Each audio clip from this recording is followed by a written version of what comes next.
अमन खिड़की से देखता है कि एक आदमी भागते हुए आ रहा है और वो अमन की खिड़की के पास आ गया और उससे बोलता है, भाई साहब मेरा परिवार ट्रेन में है, मेरे को कुछ भी करके ट्रेन में चढ़ना है। अब अमन सोचता है कि आदमी कुछ खरीदने वगैरह के लिए गया होगा और फिर छूट गया होगा।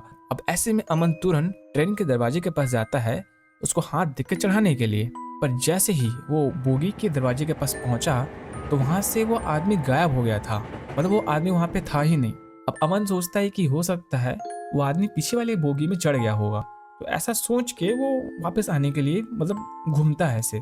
पर जैसे ही वो घूमता है और उसी टाइम एक ठंडी हवा उसको छू कर जाती है और उसको एक झटका सा लगता है करंट जैसा, ठीक है। और उसका हाथ पर कुछ काम नहीं करता है, वो भट से फिर नीचे गिर जाता है। अब किस्मत से वहां पे एक अंकल था जो कि अपना हैंड वगैरह वॉश कर रहा था। उसकी नजर जाती है अमन पे, फिर भी अमन को उतना होश वगैरह नहीं आ रहा था। तो वो अंकल आगे बोगी में जाके सबको बारी बारी से पूछता है कि शायद कोई इसके पहचान की मिल जाए। तो सबको बताता है कि अरे वहाँ पे एक लड़का गिर गया है बेहोश होके, कोई उसके पहचान के हैं क्या, ऐसे करके वो आसपास सबसे पूछता है, सबको बताता है। वो ऐसे करते करते जहाँ पे उसके दोस्त लोग बैठे थे ना वहाँ पे वो पहुंच जाता है, ठीक है। और उनको बताता है कि अरे वहाँ पे एक लड़का गिर गया है, वो कोई पहचान का है क्या। तो ये लोग देखते हैं सीट की तरफ कि हमारा सब बंदे कहाँ है बोल के। तो देखते हैं कि अमन तो है नहीं है सीट के पास, अमन तो गायब है अपने सीट से। तो ये लोग तुरंत जाके वहाँ पे चेक करते हैं तो वो अमन ही था जो वहाँ पे बेहोश होके गिर गया था।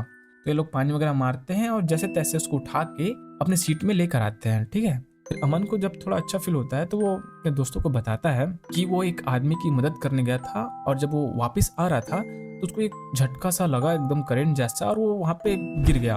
फिर उसके दोस्त लोग कहते हैं कि हो सकता है तेरा तबीयत खराब है या बीपी वगैरह की वजह से तेरे को चक्कर आ गया होगा। तू एक काम कर, अभी तू सो जा, नागपुर तो हम लोग जा ही रहे हैं, वहां जाके किसी अच्छे डॉक्टर को दिखा देंगे। और फिर अमन की बिस्तर पे लेटती ही उसकी नींद पड़ जाती है। मतलब वो सीट पे लेटती ही उसकी नींद आ जाती है, वो सो जाता है। और इसे एक बहुत ही अजीब सा सपना आता है कि एक लंबे बाल वाला आदमी, लंबे खुले बाल वाला आदमी, उसके बाल बहुत लंबे हैं, जंगल में मतलब खुले बाल हैं उसके, और वो ऐसे ऐसे मुंडे को हिला रहा है और वो दौड़ रहा है, ठीक है। और दौड़ते दौड़ते उसके बाल धीरे धीरे लंबे होते जा रहे हैं और लंबे होते होते होते होते वो अमन के घर तक पहुंच गए। उसके बाल अमन के घर तक पहुंच गए और वो अमन वहां पे सो रहा था, ठीक है। और वो बाल उसके पैर को ऐसे जकड़ने लग गए, धीरे धीरे करके उसके पैर को जकड़ने लग गए। फिर अमन एकदम से घबरा के उठ गया, ये साला ये क्या हो रहा है। वो एकदम पसीना पसीना हो गया था एकदम, मतलब कोई डरावना सपना से हम उठते हैं तो जैसा लगता नहीं एकदम से, वैसे ही उसको एकदम फील हो रहा था। लेकिन जब वो एकदम से घबरा के उठा डर के, ये क्या नज़ारा देखता है कि उस जिस ट्रेन में है वो ट्रेन पूरा खाली है, ठीक है। उस ट्रेन में कोई नहीं है, एक आदमी नहीं है, और ट्रेन चल रहा है। तो उस टाइम तक तो उसको समझ में ही नहीं आया कि साला हो क्या गया, वो ट्रेन में पीछे छूट गया कि उसके दोस्त लोग उसके भूल गए, क्या हुआ उसको कुछ समझ ही नहीं आ रहा था। अभी डर के अपने सीट से जस्ट उठा ही है कि कोई ना पीछे से उसको उसके कंधों पे ऐसे टैप करता है ऐसे करके। तो वो ऐसे पीछे पलट के वो देखता है, ठीक है। तो ये क्या देखता है कि अमन जिस सीट पे सो रहा था ना, सीट के जस्ट ऊपर वाले सीट में ये देखता है सेम वही आदमी बैठा हुआ था जो इसके सपने में दिखाई दिया था। लंबे बाल वाला आदमी, खुले बाल वाला, और वही कुर्ता वगैरह पहन के वो बैठा हुआ था ऊपर में, ठीक है।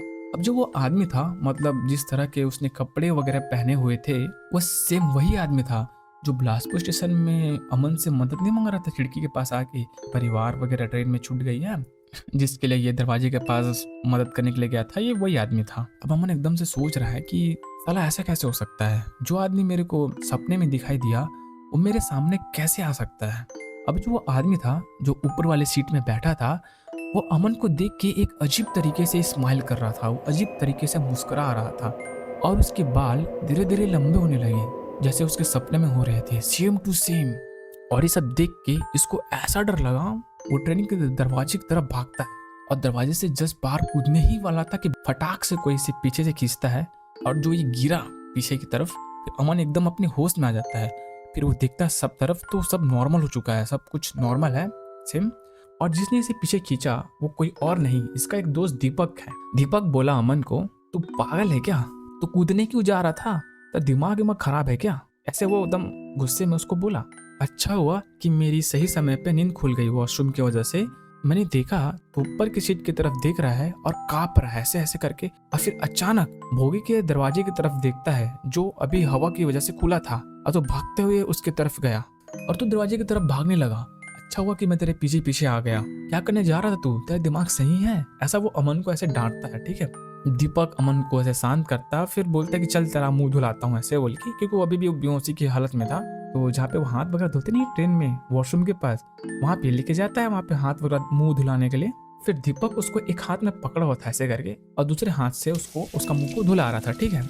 और इतने में उसकी नजर अचानक से उस आईने पे पड़ती है।